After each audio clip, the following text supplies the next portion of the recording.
Bab 1061.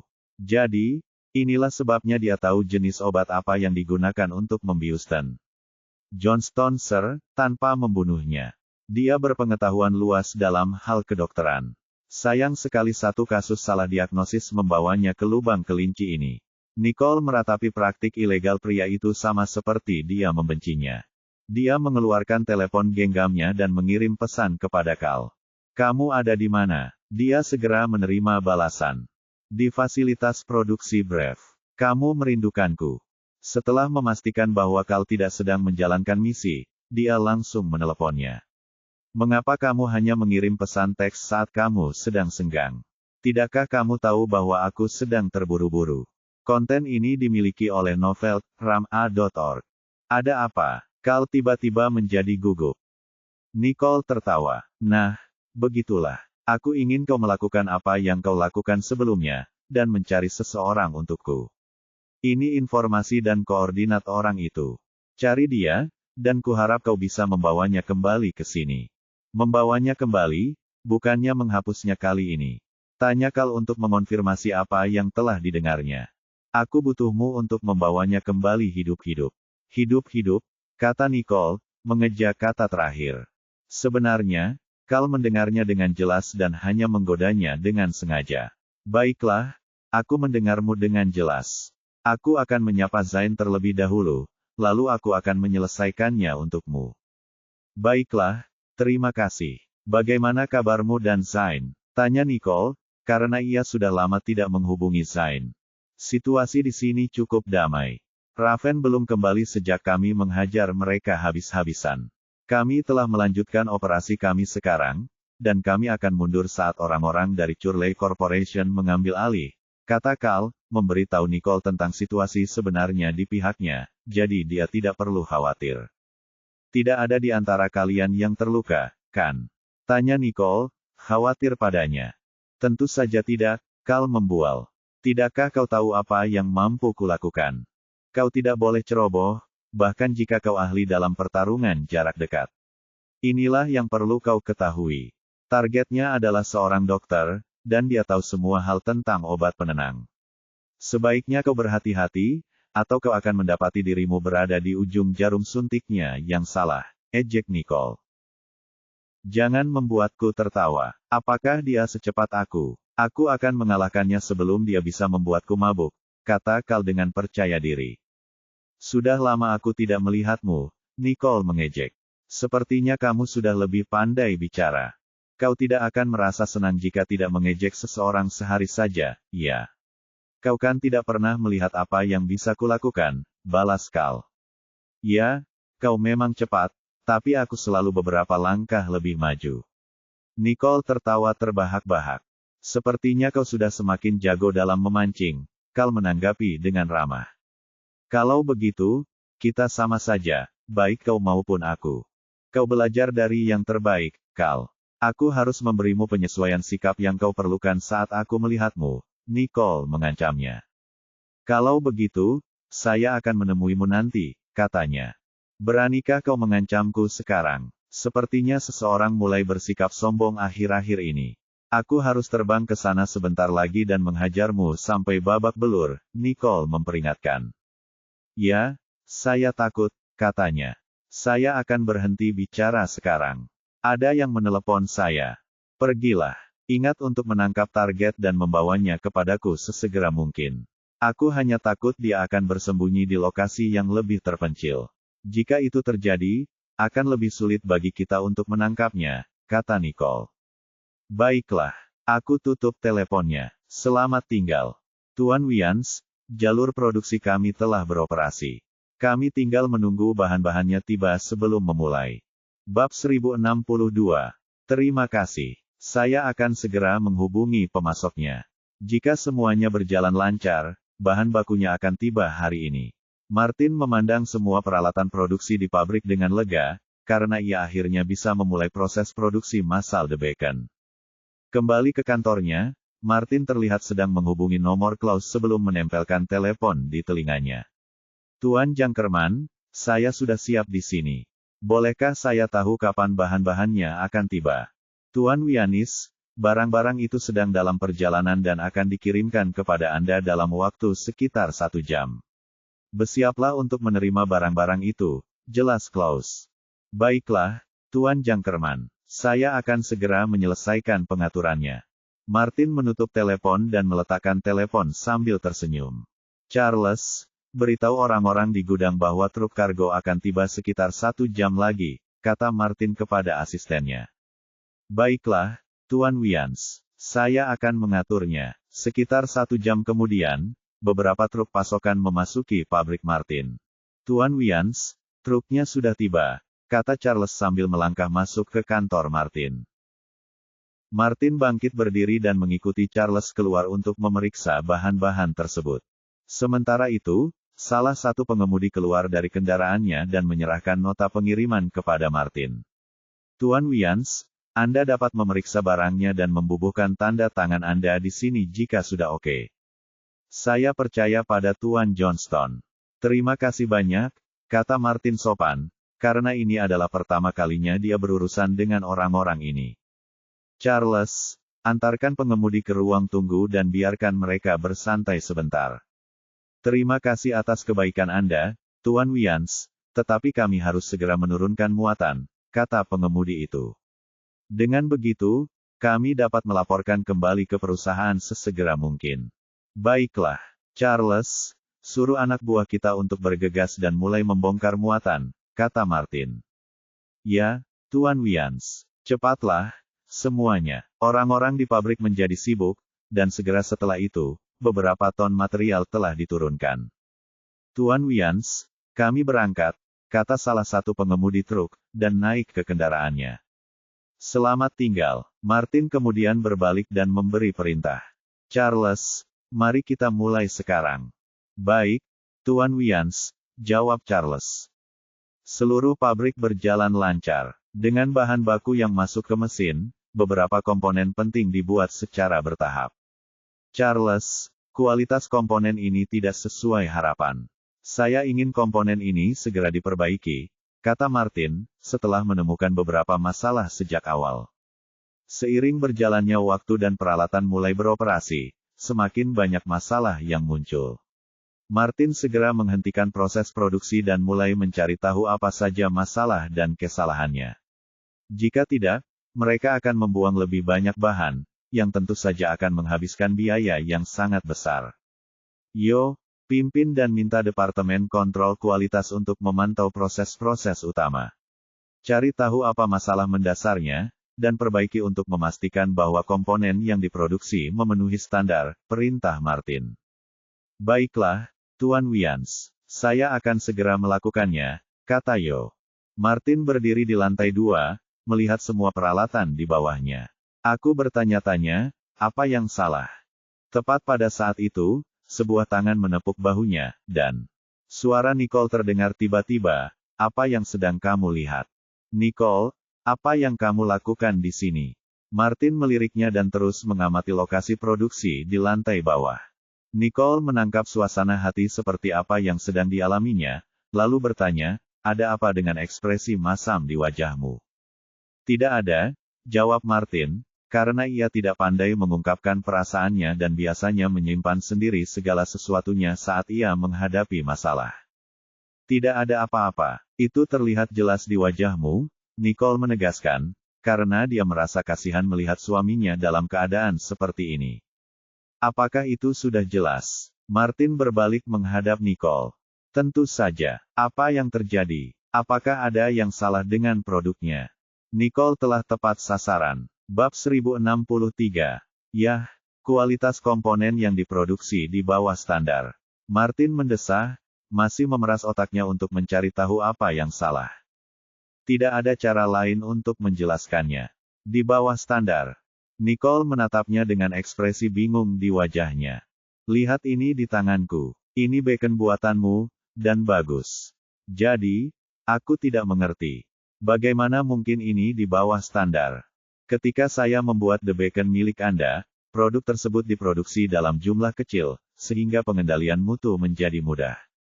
Sekarang setelah diproduksi secara massal, Bahkan perbedaan kecil pada salah satu variabel akan menimbulkan masalah mutu, jelas Martin.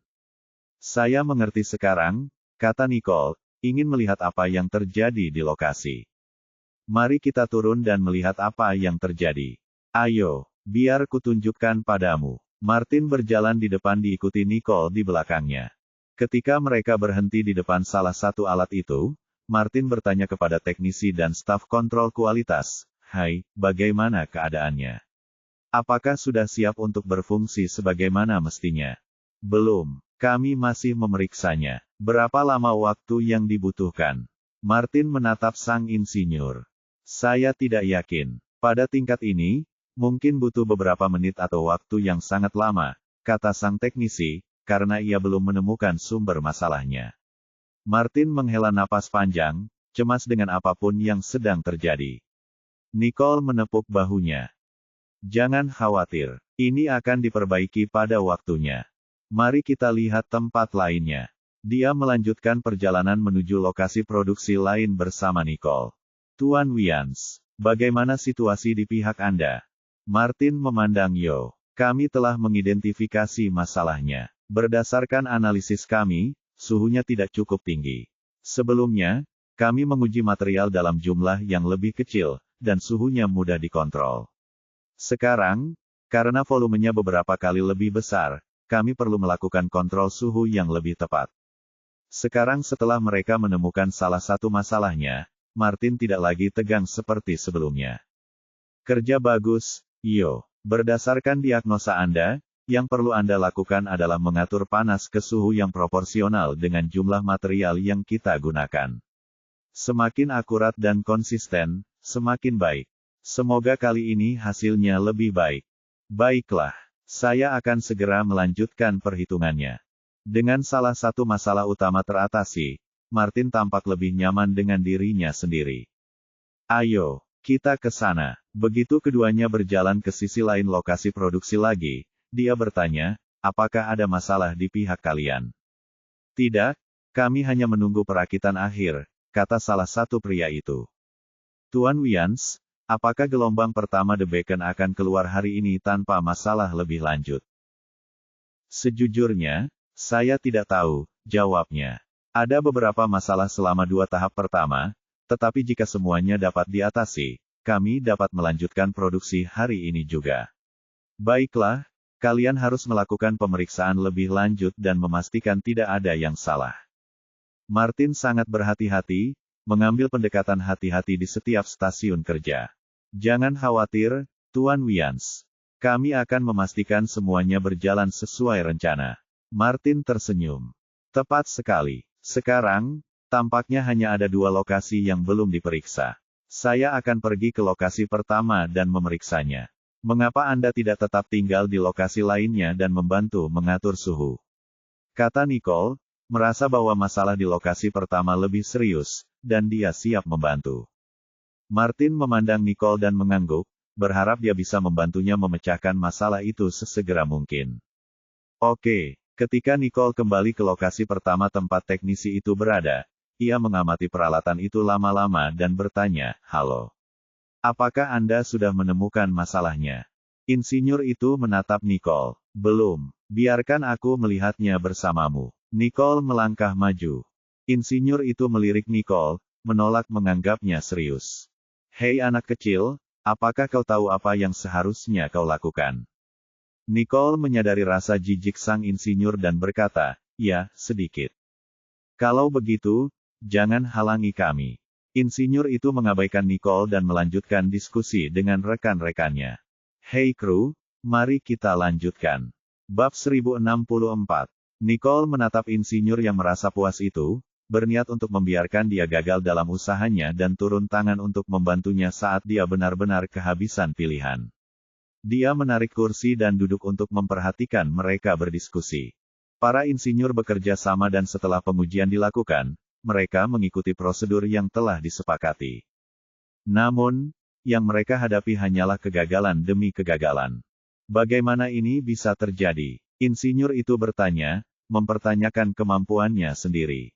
"Apakah Anda mengacaukan salah satu anak tangga?" Teknisi lain menimpali. "Ya, Itu mungkin, jawabnya. Cepat sekarang. Catat langkah-langkah setiap proses dan jalankan pengujian lagi. Setelah 20 menit pengujian yang ketat, hasil mesin masih buruk, meskipun mereka telah menghabiskan semua urutan yang telah mereka buat. Karena tidak dapat menahan diri lebih lama lagi, Nicole berkata, "Kamu sudah menjalankan tes ini begitu lama. Sudahkah kamu menemukan sesuatu?"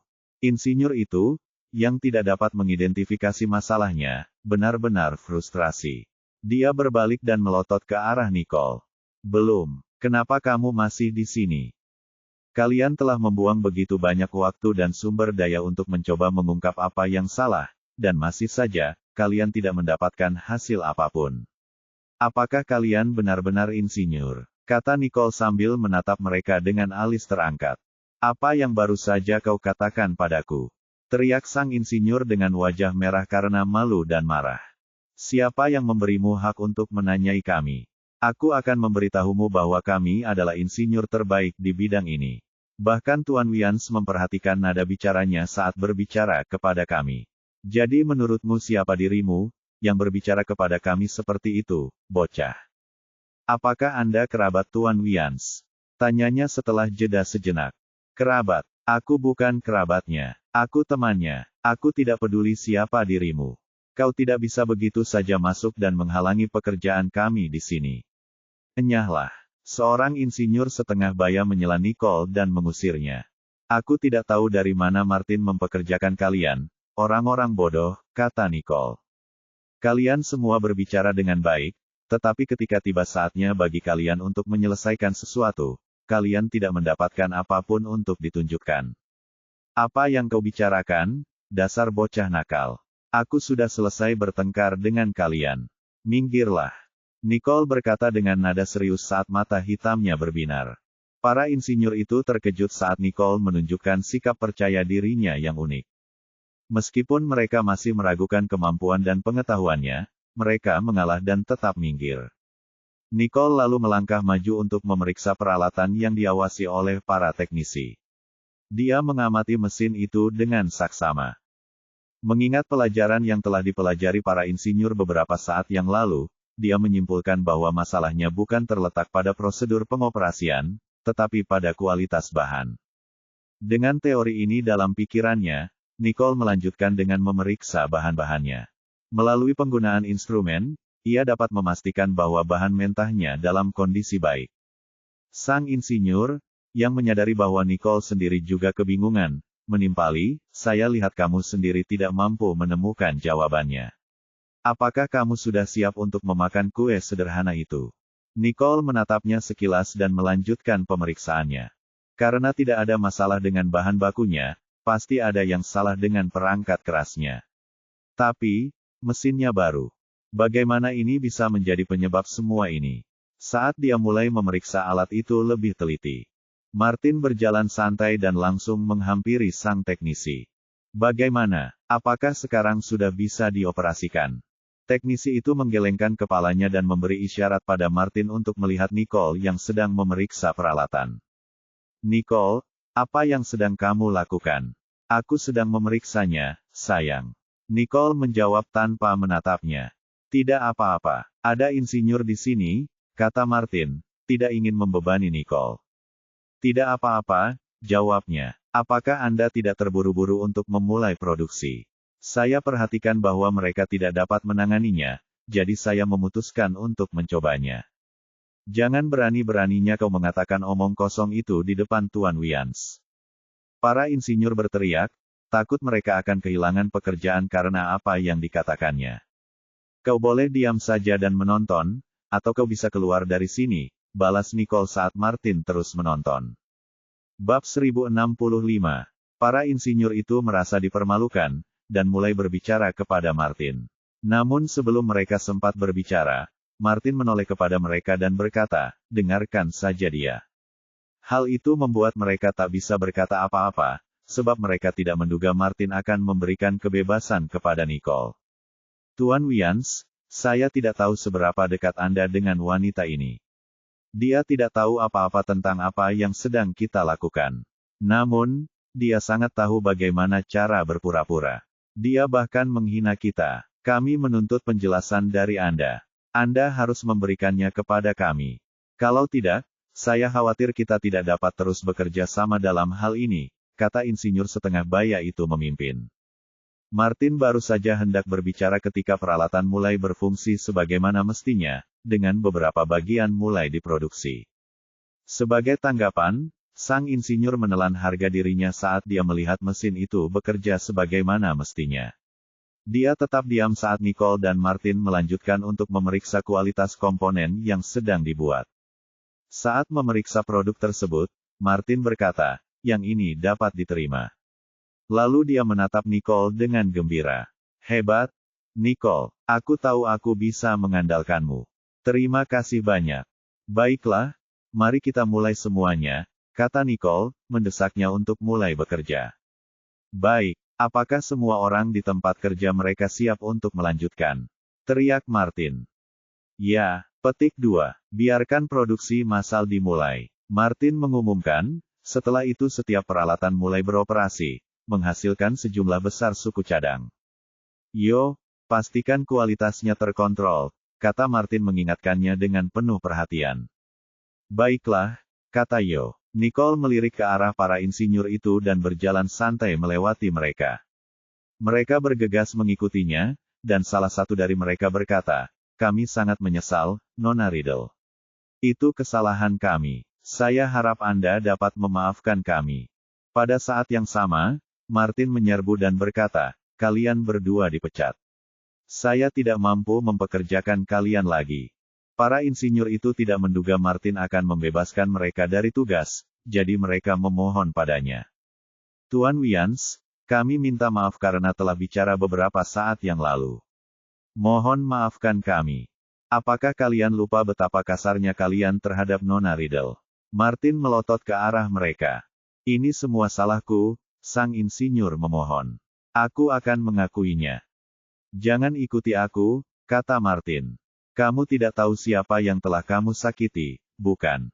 Mendengar hal itu, mereka berlari menemui Nicole dan meminta maaf. Nicole merasa kesal, tetapi ia tidak ingin membesar-besarkan masalah kecil. "Martin, singkirkan saja orang-orang ini dari punggungku. Biarkan mereka melakukan pekerjaan mereka." Mendengarkan perkataan Nicole, Martin menoleh kepada mereka. "Kau sudah mendengarnya. Kau tahu apa yang harus dilakukan lain kali. Sekarang pergilah." Para insinyur itu mengangguk kepada Nicole dan Martin bersamaan dengan senyum malu di wajah mereka. "Terima kasih, Nona Riddle, dan terima kasih, Tuan Wians." "Nicole, ayo naik ke atas," kata Martin sambil menaiki tangga. Sekarang, di kursi kantornya, Martin memusatkan pandangannya pada Nicole. "Ngomong-ngomong, aku belum menanyakan hal ini padamu, tapi apa yang membawamu tiba-tiba ke pabrik? Apakah Jared mengirimmu untuk mengawasi kami?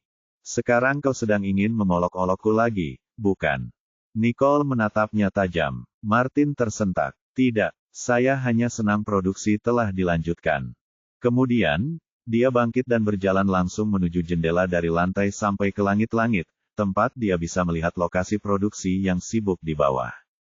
Bab 1066. "Aku senang kau akhirnya bisa melanjutkan produksi massal, tapi kurasa aku bisa membuatmu sedikit lebih bahagia," kata Nicole dengan suara lembut sambil melihat keluar jendela. Martin menoleh padanya dengan bingung. "Apa maksudmu?" "Saya ingin memesan 1000 buah The Bacon," kata Nicole sambil menatap Martin dengan ekspresi serius. "1000? Kenapa kau butuh sebanyak itu?" tanya Martin, terkejut mendengar Nicole menginginkan 1000. "Jangan khawatir," katanya. "Saya punya kegunaan tersendiri untuk mereka." "Baiklah." Dia mengangguk. "Kemana saya harus mengantarkannya?" "Beritahu aku saat pesananmu sudah selesai," katanya. "Aku akan meminta seseorang untuk mengambilnya untukku." "Oke, tidak masalah. Saya juga akan meminta Anda untuk mengisi ulang jarum suntik berikutnya kapan saja, jadi Anda harus selalu siap." "Baiklah. Aku akan menyimpan suntikan sebanyak yang kau mau." Nicole kembali ke villa, di mana Jared sudah menunggu dengan makanan yang disajikan untuknya. Baunya harum sekali. Nicole mencium aroma yang menggoda begitu dia masuk. "Apa yang sedang dilakukan koki saya?" Saya jadi bertanya-tanya. Saat dia mendekati ruang makan, dia melihat hidangan kesukaannya di atas meja. Apa yang terjadi? Ini semua favoritku. Kamu kembali. Jared keluar dari dapur dengan 2 piring lagi di tangannya. Chef, acara apa ini? Nicole berjalan mendekat untuk membantunya melepaskan celemeknya. Silakan duduk. Jared menuangkan 2 gelas anggur merah, duduk, dan menatapnya dengan gelas terangkat. Terima kasih telah menjaga kakekku saat aku pergi. Apa yang sedang kamu bicarakan? Aku cukup dekat dengan Tuan Johnston, Sir, bukan? Katanya. Aku tidak menjaganya hanya karena kamu. Jared tahu bahwa dia ingin meringankan bebannya. Dia menatap Nicole sambil tersenyum. Baiklah, terima kasih. Ini bersulang untukmu juga, katanya. Kamu pasti merindukan keluargamu saat berada di luar negeri. Aku yakin itu sama sulitnya. Cobalah sedikit, katanya sambil menunjuk ke arah piring-piring. Nicole mengambil sepotong dan melahapnya. Wah, kalau saja kamu bisa memasak makanan kesukaanku setiap hari. Kedengarannya seperti jalan-jalan di taman bagi saya. Jared menatapnya sambil tersenyum. Bagaimana keadaanmu di rumah sakit? Tanya Nicole sambil menatapnya penuh harap. Apakah kakekmu sudah sadar kembali? Tidak, aku benar-benar tidak tahu kapan, atau apakah dia akan sadar kembali. Dia tidak menggerakkan satu jari pun sejak hari itu. Apakah menurutmu itu hanya otot atau sarafnya yang berkedut tanpa sengaja? Kata Jared, tampak putus asa. Jangan berkecil hati, jawabnya. Kakekmu pasti akan bangun dari komanya. Apakah anak buahmu sedang menjaga rumah sakit sekarang? Ya, saya telah memerintahkan Henry untuk membebaskan anak buahnya dari tugas mereka, katanya. Sekarang, saya sudah menggantinya dengan orang-orang saya sendiri. Mereka ada di luar bangsal dan di ruang keamanan saat kita berbicara. Nicole mengangguk. Bagus. Beritahu mereka agar tetap tenang. Kakekmu masih belum aman. Mereka yang ingin menyakitinya kemungkinan akan menyerang lagi. Aku sudah memikirkan hal ini, kata Jared. Kalau ada yang berani bertindak, akan kuusahakan supaya dia tidak lolos. Ngomong-ngomong, apa kau sudah menemukan dokter gadungan itu? Ya, jawabnya. Dia telah melarikan diri dan sekarang bersembunyi di negara lain, tetapi saya telah menyewa seseorang untuk memburunya dan menangkapnya. Saya yakin kita akan segera melihatnya. Bagus. Aku tidak menyangka kau begitu cepat bertindak. Jared memujinya. Bab 1067. Apa yang bisa saya katakan? Saya ahli dalam hal itu. Duo ini melanjutkan topik pembicaraan sepanjang makan malam. Setelah makan, Jared membawa Nicole ke ruang tamu, di mana Nicole menyandarkan kepalanya di bahu Jared, sambil menghirup aroma tubuhnya satu demi satu. Sangat nyaman, lo, bersandar padamu. Nyaman, hanya itu yang bisa Anda katakan. Jared menoleh ke samping dan menatap wajah wanita itu yang tampak bagaikan malaikat baginya. Baiklah, ada juga aura positif di sekitarmu, dan aku suka itu. Jared tersenyum puas. Anda pergi ke pabrik Martin hari ini. Bagaimana keadaan di sana? Batch pertama The Beacon berhasil diproduksi massal hari ini, dan hasilnya terlihat sangat bagus, jelasnya. Saat saya di sana, ada masalah kecil dengan peralatannya. Peralatannya tidak berfungsi dengan baik. Saya bertemu Martin, dan dia sangat gugup. Dia sama sekali tidak berminat untuk berbicara dengan saya. Yang ada di pikirannya hanyalah kerusakan itu dan bagaimana cara memperbaikinya. Bagaimana hasilnya? Jared menatapnya dengan alis terangkat. Saya memperbaikinya dalam waktu kurang dari 1 menit. Saya berada di sana cukup lama, melihat sekelompok orang berdiri di sekitar perangkat keras, tidak tahu harus berbuat apa. Nicole mengeluh, mengetahui bahwa para insinyur tidak kompeten. Aku tidak tahu kalau kamu mampu memperbaiki komponen mekanis, kata Jared, menyadari sesuatu yang istimewa tentang Nicole. Aku rasa tidak, tetapi aku tahu sedikit, jawabnya. Martin hampir memecat para insinyur itu karena hal itu. Memecat mereka, maksudku, bisa dimengerti kalau mereka tidak tahu semua hal yang perlu diketahui, tapi itu tidak menjamin pemecatan sekarang, bukan? Jared berkata, mengetahui bahwa staf teknis di perusahaan tidak mungkin ahli dalam segala hal, dan hanya sekelompok dari mereka yang bekerja bersama-sama dapat mengungguli seorang intelektual. Begitu juga, jawabnya. Itulah sebabnya saya harus meyakinkan dia untuk tetap memeliharanya. Martin benar-benar seorang yang gila kerja. Bukankah itu bagus? Jika kamu bekerja dengan seseorang seperti itu, kamu tidak perlu khawatir dia akan bermalas-malasan atau semacamnya. Itu benar. Tiba-tiba, Jared memeluk Nicole dan menatapnya dengan tatapan penuh kasih sayang. Apakah kamu merindukanku saat aku pergi? Tidak, jawabnya sambil tersipu. Kamu sudah melampaui batas. Ekspresi wajahmu menunjukkan hal yang berbeda. Jared menatap matanya sambil tersenyum nakal. Nicole berusaha melepaskan diri dari pelukan Jared, tetapi dia mengikatnya. Menurutmu, kemana kau akan pergi? Aku akan naik ke atas untuk beristirahat. Apakah kamu sedang terburu-buru? Dia tetap menggenggam tangannya dan tidak melepaskannya. Apa yang sedang kamu bicarakan? Aku sudah selesai dengan pembicaraan ini. Nicole melepaskan diri dari genggamannya dan menuju ke atas. Jared mengikutinya ke kamar tidur, di mana Nicole menjatuhkan dirinya di tempat tidur untuk tidur. Jared pun masuk dan menutup pintu di belakangnya. Kemudian, dia naik ke tempat tidur dan berbaring di sampingnya. Dengan napas Jared yang mendesis di telinganya, Nicole sama sekali tidak bisa tidur. Ia berguling-guling ke sisi yang lain, dan tak lama kemudian, ia merasakan sebuah lengan melingkari pinggangnya. Saya sedang mencoba untuk tidur. Baiklah, aku juga sedang mencoba untuk tidur. Bagaimana aku bisa tertidur kalau begini? Kau bisa melakukannya dengan lekuk lenganku melingkari pinggangmu. Malam kemudian menjadi sunyi, dengan bulan terang benderang menjulang di langit di atas mereka. Melalui jendela, sinar matahari mengalir ke dalam ruangan. Keesokan harinya, Jared terbangun kaget ketika telepon berdering. Ia pun menjawabnya. Tuan Johnston, kita sedang menghadapi masalah di luar bangsal, kata korespondennya. Bisakah kamu datang dan melihatnya? Baiklah. Pertama, antar dia ke ruang keamanan. Aku akan segera ke sana. Jared meletakkan teleponnya, waspada dan terjaga. Bab 1068. Nicole terbangun karena mendengar suara Jared. Siapa yang baru saja menelepon? Rumah sakit sudah melakukannya. Mereka sudah memberi kami seseorang yang mencurigakan. Jared memberitahu Nicole saat dia berpakaian. Begitu dia mendengar sesuatu telah terjadi di rumah sakit, matanya terbelalak dan dia segera berpakaian. Aku ikut denganmu. Jared meliriknya. Baiklah, ayo berangkat. Mereka berdua bahkan tidak sempat sarapan, karena mereka harus bergegas ke rumah sakit.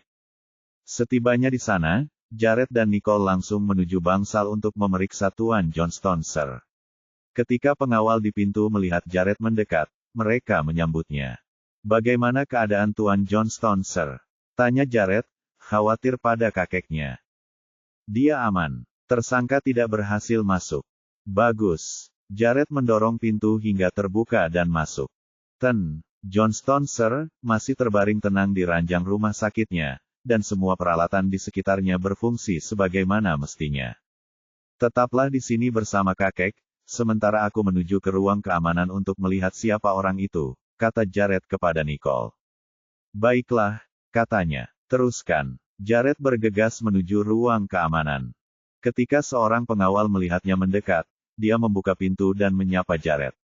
Saat Jared memasuki ruangan, ia melihat seorang pria kurus kering mengenakan jas lab putih berjongkok di lantai dengan tangan terikat di belakang punggungnya.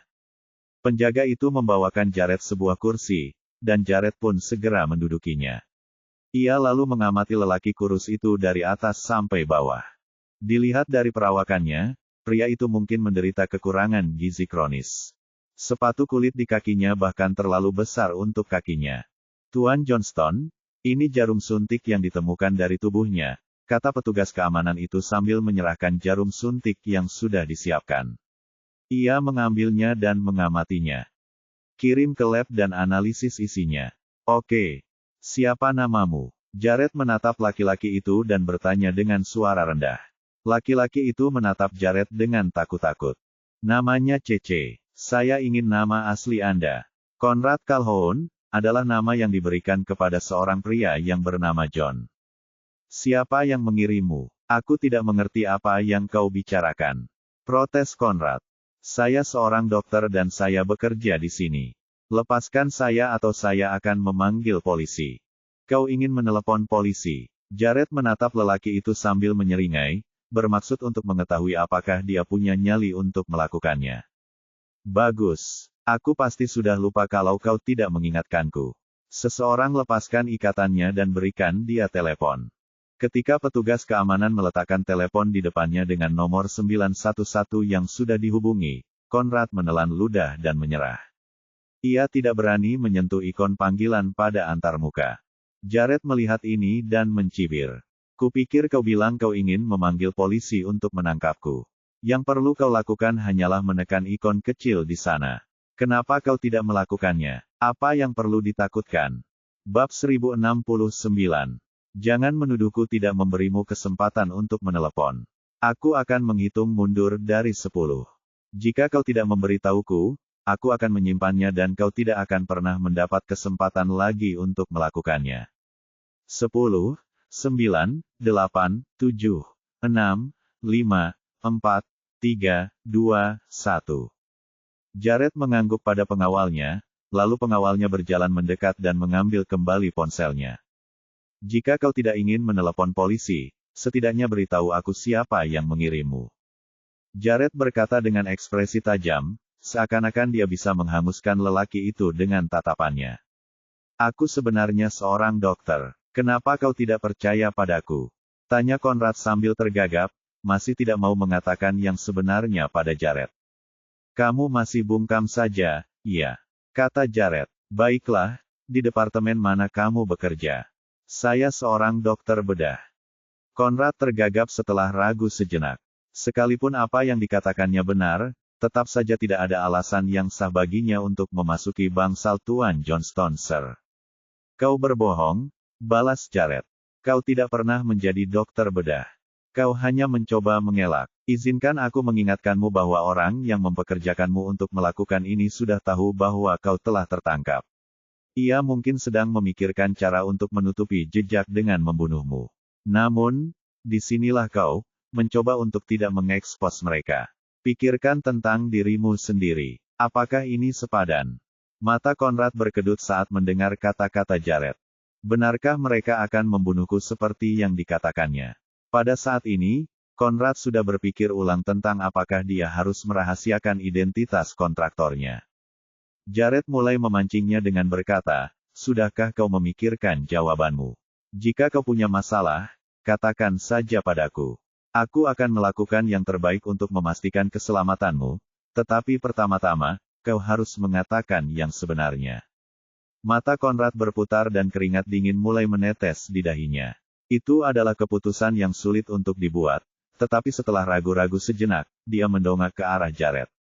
Dia hendak berbicara ketika pintu ruang keamanan terbuka lebar, dan masuklah Henry. Matanya beralih ke Conrad, yang sedang jongkok di lantai, dan bertemu dengan Jared. Begitu dia melihat mereka berdua, dia mulai berpura-pura terkejut. Saya mendapat informasi bahwa ada orang mencurigakan yang ditangkap di depan bangsal. Apakah itu dia? Henry menunjuk ke arah Conrad yang sedang berjongkok. Siapa yang bilang kita menangkap seekor musang di depan bangsal? Orang ini hanya pencuri kecil yang berpura-pura menjadi dokter. Dia mencuri dompetku dan aku menangkapnya basah. Aku heran betapa cepatnya kau mengetahui hal ini. Sepertinya kau tahu apa yang terjadi. Jared berkata, mengungkap Henry hanya dalam beberapa kata. Melihat Jared telah membalikkan cerita itu terhadapnya, Henry menggunakan Tuan Johnston, Sir, sebagai alasan. Saya kebetulan sedang mengunjungi kakekmu. Saat melewati pos perawat, saya mendengar ada keributan dan mengira sesuatu telah terjadi pada kakekmu, jadi saya bergegas menghampiri. Henry berusaha sekuat tenaga untuk menutupi jejaknya. Namun, Jared tidak lagi tertarik untuk menemuinya, karena ia lebih fokus untuk membuat Conrad mengatakan kebenaran, jadi ia meninggalkan Henry sendirian. Kalau begitu, mengapa kamu tidak pergi mengunjungi kakek seperti yang kamu katakan? Aku masih punya urusan yang harus diselesaikan di sini. Dia mengalihkan pandangannya dari pamannya dan memusatkannya pada wajah Conrad, yang mana Henry melirik Conrad dari belakang Jared, sebelum berkata, aku akan meninggalkanmu sendiri kalau begitu. Henry memasang ekspresi dingin begitu dia keluar dari ruang keamanan. Jared Johnston, aku bersumpah, aku akan mengusirmu dari grup Johnston suatu hari nanti. Kau tidak akan pernah ikut campur dalam urusan kami lagi. Kembali di ruang keamanan, Jared menoleh ke Conrad. Apa yang akan kau katakan? Sekarang tidak ada seorang pun di sekitar, bicaralah. Conrad mengerut, tidak mampu menatap mata Jared. Tadinya aku mau bilang kalau kamu salah orang. Sejujurnya, keluargaku miskin dan tidak ada satupun dari kami yang mampu berobat di sini. Jadi aku berpikir untuk menyelinap ke sini dengan menyamar sebagai dokter untuk mendapatkan obat. Rumah sakit ini besar, dan tidak akan ada yang tahu kalau aku menyelundupkan beberapa botol pil ke dalam jaketku. Semuanya berjalan baik sampai aku ditangkap oleh anak buahmu. Jadi ya, aku bukan orang yang kamu cari. Jared melotot ke arah Conrad, tahu bahwa dia berbohong. Dia hendak membocorkan rahasia, tetapi kemunculan Henry yang tiba-tiba telah membuat semua kemajuan menjadi sia-sia. Lepaskan dia, kata Jared kepada pengawalnya. Conrad tidak menyangka Jared akan membiarkannya pergi, dan merasa bingung mengapa dia bisa lolos dengan apa yang hendak dilakukannya. Dia melangkah perlahan menuju pintu, dan setelah mencapai ambang pintu, dia langsung berlari keluar dengan cepat. Minta seseorang untuk membuntutinya. Cari tahu siapa saja yang sudah berhubungan dengannya, dapatkan bukti dalam bentuk film, dan bawa kepadaku, perintah Jared kepada pengawal di belakangnya. Bab 1070. Saat pasukan keamanan itu pergi, Jared memikirkan Henry, yang muncul secara tiba-tiba dan tidak sengaja tepat saat Conrad hendak mengaku. Dengan mengingat hal itu, Johnston muda tidak dapat menahan diri untuk tidak menarik napas dalam-dalam dan mempertimbangkan gagasan keterlibatan Henry dalam semua ini. Kembali di bangsal, Nicole sedang berbicara dengan dokter ketika Henry mendorong pintu masuk. Kau di sini juga, Nicole. Paman Henry, sapa Nicole. Henry mengangguk tanda mengerti dan menoleh ke dokter. Bukankah kau bilang pasien itu akan segera sadar? Sudah beberapa hari berlalu, jadi mengapa dia belum juga sadar? Masalahnya, setiap orang punya fisiologi yang berbeda. Ada individu yang lebih kuat dan bisa pulih dalam waktu singkat, sementara mereka yang lemah mungkin butuh waktu lebih lama untuk pulih. Ambil contoh pasien ini. Yang terakhir ini berlaku untuknya, jelas dokter tersebut. Saya tidak tahu kalau kondisi fisik seseorang berpengaruh pada kesembuhannya. Sepertinya kita semua perlu meningkatkan kesehatan dan memperkuat tubuh kita. Apakah dia sudah disuntik hari ini? Belum. Perawat akan datang sebentar lagi untuk memberikan infus pada pasien. Baiklah, lanjutkan saja apa yang telah kalian bicarakan. Masih ada beberapa hal di perusahaan yang memerlukan perhatianku. Aku harus permisi sekarang. Henry pergi setelah menanyakan beberapa pertanyaan. Nicole menatap Henry saat dia pergi, dan bergumam, ada apa dengannya? Dia datang dan pergi terburu-buru begitu saja. Sejujurnya, kelihatannya agak aneh. Nona Riddle, apa yang Anda katakan? Kata dokter itu sambil menatapnya. Tidak ada, jawabnya. Ngomong-ngomong, sampai mana kita tadi? Ketika Jared kembali, dokter sudah pergi, dan Nicole sendirian di bangsal. Apakah Henry mampir? Tanya Jared. Ya, bagaimana kamu tahu? Nicole menatapnya dengan kepala dimiringkan. Saya sudah bertemu dengannya, jawab Jared. Apakah dia mengatakan sesuatu? Dia tidak banyak bicara, tapi sebelum pergi, dia bertanya kepada dokter mengapa kakekmu belum bangun sampai sekarang. Nicole masih bertanya-tanya di mana Jared bertemu Henry. Di mana kamu bertemu dengannya? Di ruang keamanan. Bagaimana dia bisa sampai di sana? Matanya menyipit, mengerutkan kening. Pasti ada mata-mata. Kalau tidak, dia tidak akan tahu kalau ada ruang keamanan, apalagi bisa bergegas ke sana. Sebut saja ini firasat, tapi menurutku ada hubungan antara dia dan si musang yang kita tangkap. Kalau Henry tidak ada di sana, dia tidak akan mengubah pernyataannya. Dilihat dari apa yang baru saja kau katakan, pasti ada semacam hubungan antara mereka berdua. Nicole menegaskan, setelah menyimpulkan apa yang terjadi di ruang interogasi berdasarkan apa yang dikatakan Jared. Apa yang akan kamu lakukan? Tanya Nicole sambil menatap matanya. Tanpa bukti kuat, Tidak banyak yang bisa dilakukan, jawabnya. Tetapi aku sudah memerintahkan seseorang untuk mengikuti orang itu. Aku yakin tidak akan butuh waktu lama sebelum kita mendapatkan petunjuk. Karena banyak sekali mata-mata Henry di rumah sakit, kita perlu meningkatkan tindakan pengamanan, Nicole mengingatkan Jared. Ya, saya juga bermaksud melakukan hal yang sama, katanya, lalu menoleh ke asistennya. Klaus, aku butuh lebih banyak orang di sini untuk melindungi Tuan Johnston, Sir. Ya, Ten Johnston, jawab Klaus. Bagaimana keadaan kakek hari ini? Tanya Jared sambil menatap tajam ke arah Tuan Johnston, Sir, yang masih terbaring tak bergerak di ranjang rumah sakit. Dia sama saja seperti kemarin, jawab Nicole.